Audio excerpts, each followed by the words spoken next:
ये वाकया इंडिया के एक गांव रामनगर का था। ये दुर्घटना आज से 30 साल पहले हुई। रामनगर गांव की एक छोटे से घर में एक औरत रहती थी जिसका नाम कमला था, जो कि बेचारी गरीब खानदान से ताल्लुक रखती थी। वो अपने शोहर से बहुत तंग थी क्योंकि उसका शोहर रोज दारू पीकर घर आता और इसे मारता था। कमला का कहना था कि उसके शोहर का ताल्लुक उसके ऑफिस के बॉस के साथ था, जो कि एक लड़की थी। वो काफी अमीर थी और बहुत खूबसूरत थी। देखने में तो कमला भी अच्छी भली थी, लेकिन उसके शोहर को उसमें बहुत से ऐब नजर आने लगे थे। आए दिन कमला के शोहर ने उसे मारना, पीटना और जुल्म करके सो जाना। कमला और उसके शोहर की शादी पसंद की थी। बस यही कमला सोचकर बहुत रोती थी। एक दिन कमला के पास एक औरत आई जो उसकी हमसाई थी। उसने कहा, कमला, तूने क्या हाल बना रखा है?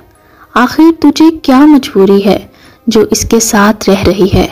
छोड़ के चली जा इसे, जो कि तुझे मारने के अलावा कुछ नहीं देता सिवाय दुख के। कमला ने कहा, अरे चाची, कहाँ जाऊं?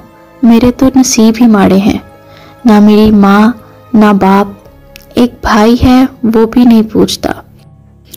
मैं जाऊं तो किसके पास जाऊं? अब मेरे नसीब में बस यही रोना धोना और मार पीट है। कमला को उस औरत ने कहा, नहीं कमला, इसका एक और हल है। मैं यहाँ एक तंत्रिक बाबा को जानती हूँ, तू उसके पास जा। मुझे यकीन है वो तेरी टेंशन को लेकर कोई ना कोई उपाय जरूर निकालेगा। कमला ने कहा, अरे चची, मेरे पास पैसे नहीं हैं, मैं वहां जाकर क्या दूंगी बाबा को?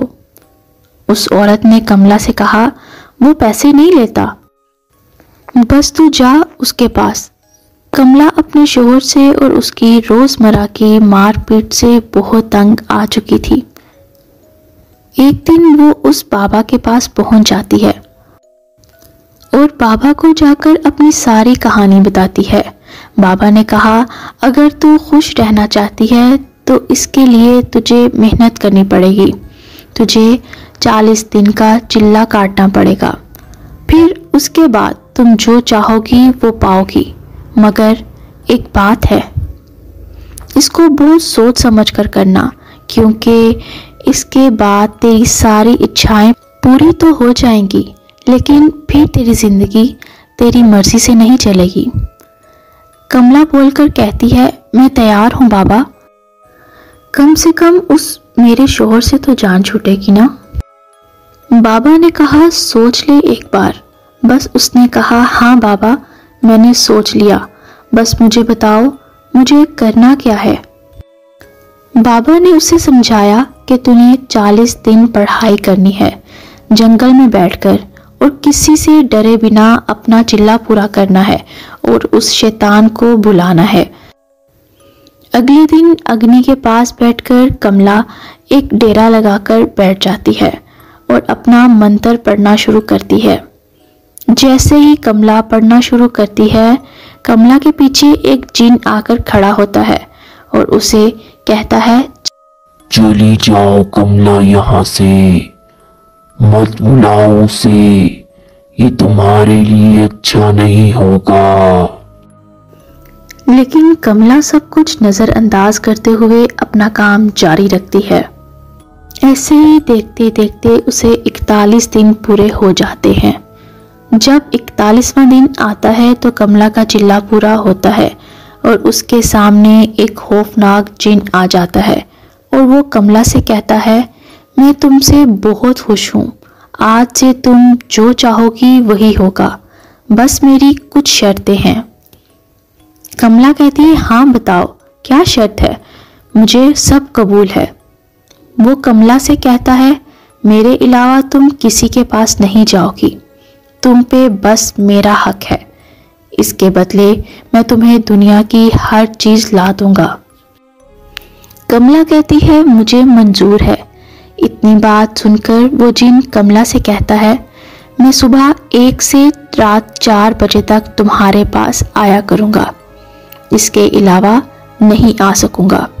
वो ये कहकर गायब हो जाता है। कमला उठकर अपने कमरे को चली जाती है।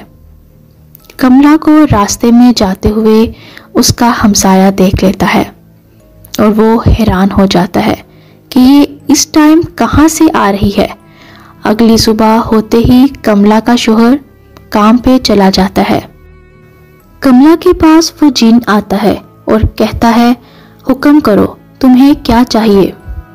कमला कहती है, मुझे वो सारी दौलत ला दो जिसके पीछे मेरा शोहर उस औरत के पीछे पागल है। वो जिन उस औरत के पास जाता है और उसको कत्ल करके सब कुछ ले आता है। कमला बहुत खुश होती है। इसके बदले कमला उसकी खुशी भी पूरी करती है। कमला को अंदाजा नहीं था कि वो कितनी बड़ी मुसीबत में फंस चुकी है।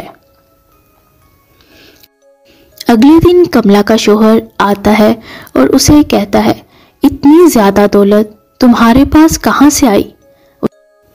उसने कहा, इसी दौलत के पीछे तुमने मुझसे मुंह मोड़ा था ना, लो देखो मेरे पास उससे ज्यादा है। तभी कमला का शोहर उसे बताता है, मुझे माफ कर दो, कल रात मेरी बोस का किसी ने बड़ी बेरहमी से कत्ल कर दिया और मेरी जान छूट गई उससे। ये बात सुनकर कमला परेशान हो जाती है। उसका शोहर उसे बताता है, वो मुझे ब्लैकमेल करती थी और मेरा यूज करती थी। कहती थी, अगर तुमने मेरी बात नहीं मानी तो मैं तुम्हें जॉब से निकाल दूंगी और तुम्हें कहीं जॉब नहीं मिलेगी। मैं उसके साथ बस एक मजबूरी में था। कमला सुनकर हैरान रह जाती है। बहरहाल उन दोनों में सब ठीक हो जाता है, लेकिन कमला उसको नहीं बता पाती कि उससे बहुत बड़ी भूल हो गई है। कमला का शोहर उसे प्यार करता है और कमला ये बात भूल जाती है कि उसने जिन से क्या कहा था। जिन पीछे से सब देख रहा होता है। कमला अगली सुबह सो रही होती है। वो जिन कमला के पास आकर उसके बालों में हाथ फेरता है और कमला नींद में अपने पति का नाम लेकर कहती है, अरे बाबा बस करो, मुझे सोने दो अब। आगे से वो खूंखार जिन बोलता है, मैं तुम्हें सुलाने ही आया हूँ। उसकी आवाज सुनकर कमला उठ जाती है और डर जाती है। तुम? हाँ मैं। क्यों, तुम्हें मैं याद नहीं आया रात को? कमला देखती है उस जिन को बहुत गुस्सा आ रहा होता है। वो कहता है, तुमने मेरे साथ वादा खिलाफी की है, इसकी तुम्हें बड़ी कीमत चुकानी पड़ेगी। कमला अपने शोहर को आवाज देती है और साथ ही उसकी नज़र दूसरी साइड पर पड़ती है। वो देखती है कि उसके शोहर का सर कहीं लटका होता है और जिस्म कहीं लटका होता है। उसे मौत के घाट उतार देता है। कमला के पसीने छूट जाते हैं।